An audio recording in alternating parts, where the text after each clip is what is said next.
최근에는 한국사 일타 강사 출신이죠. 전한길 씨가 올린 영상을 또 문제 삼으면서 신고하겠다고 나섰고 이게 또 논란이 되고 있습니다. 자, 영상 보겠습니다.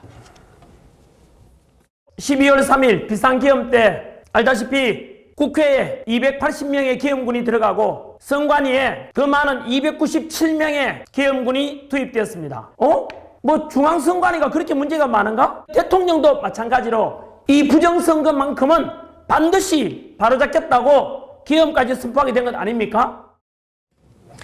네, 지금 이 전한길 씨가 올린 일타 강사, 네, 한국사를 영상. 가르치는 일타 강사입니다. 뭐 입시 같은 굉장히 강의를 하는 유명하더라고요. 굉장히 네. 유명한 강사라고 하거든요. 이 일타 강사 전한길 씨가 올린 영상이 문제가 있다면서 민주당이 운영하는 민주파출소 있죠, 웹사이트가 있는데 이 민주파출소의 신고 대상이 됐습니다. 민주당이 이에 대해서 민주파출소에 이 전한길 씨에 대한 186건의 제보가 왔다면서 반드시 일벌백계 하겠다 이렇게까지 얘기를 했는데 이 국민의힘에서는요, 이 일타 강사가 본인의 유튜브, 뭐 어디 대중의 뭐 공식 매체를 쓴 것도 아니고요, 본인의 유튜브에 이런 자기의 주장을 올린 것에 대해서 엄벌하겠다라는 것은 이틀막 독재다. 지나친 거 아니냐, 뭐 이런 지적도 이렇게 나오죠. 주장하고 있습니다. 정광대 대변인님.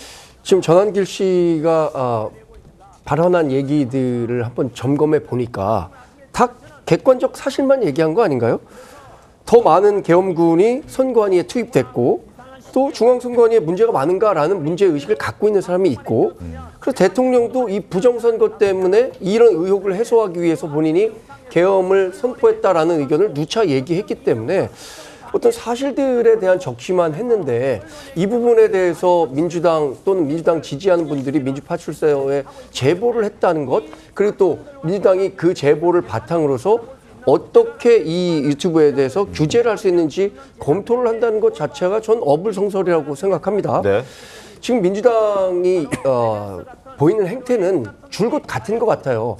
본인들에게 유리한 주장을 하면 선이고 본인들이 반대하는 의견에 대해서 찬성하는 의견을 제출하면 그것이 가짜 뉴스고 내란 선동의 목적을 갖고 있기 때문에 처벌해야 한다, 이렇게 얘기하는데 민주당이 그동안 보여왔던 오만과 독선, 이런 그 DNA를 최근의 과정에서 그대로 보여주는 것 아닌가. 더 나아가 앞으로 얘기할 수도 있겠지만 여론조사와 관련해서도 본인들에게 유리한 여론조사가 나올 때는 어떠한 문제제기도 하지 않다가 네. 지금 자신들의 여론조사 결과가 좀 지지부진하게 나온다는 이유만으로 여론조사 기관에 대한 관리 감독을 강화하는 법안을 만들겠다?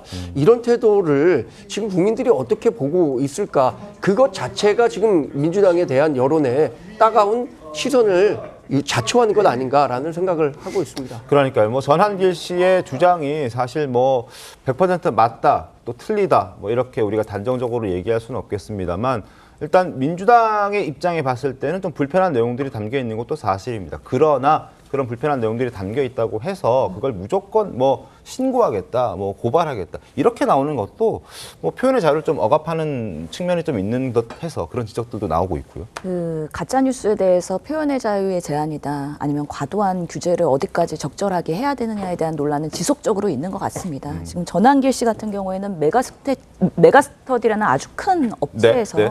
사실 한국사를 오랫동안 강의했기 때문에 수많은 수험생들, 그리고 그 사회적 영향력, 이런 파급력, 이런 것들은 사실은 거의 공인 수준에 해당된다고 볼 수도 있을 것 같습니다.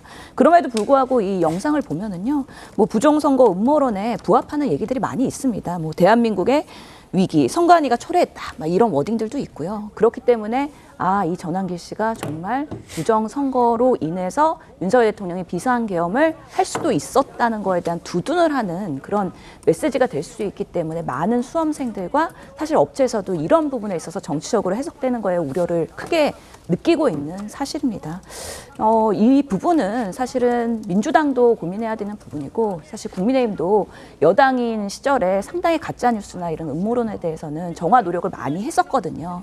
근데 유리할 때는 크게 얘기하고 분리할 때는 또 작게 얘기하면서 또 가짜 뉴스를 두둔하고 이런 것들이 지금 쌍방에서 돌아가면서 악순환이 되고 있는 거 아니냐라는 생각이 들어서 네. 이런 부분에서야말로 정말 이렇게 대한민국이 심각한 위기와 갈등 상황일 때 양극단에서 정말 가짜 뉴스로 인해서 사람들이 가스라이팅을 당하거나 잘못된 세상을 바라보는 시각 이런 것들을 깨끗하게 뭔가 제대로 된 제도로 정립으로 인해서 정화시키기 위한 노력을 어떻게 해야 될지는 이참에는 좀 건설적으로 얘기할 필요가 있다. 근데 민주당이 너무 과도하게 규제를 하려고 했을 때는 또 반대급부로 정말 불리하니까 이런 것들을 또 힘을 쓰는 거 아니냐에 대한 또 그런 프레임이 씌울 수 있기 때문에 정도껏 균형감 있게 얘기를 해야 되는 부분인데 참 그런 균형감 있는 메시지와 이런 정당의 목소리를 내는 게 쉽지도 않고 사실 또 이렇게 공격 들어오고 참 딜레마에 빠져 있는 거는 정말 내부에서의 속사정이기도 합니다.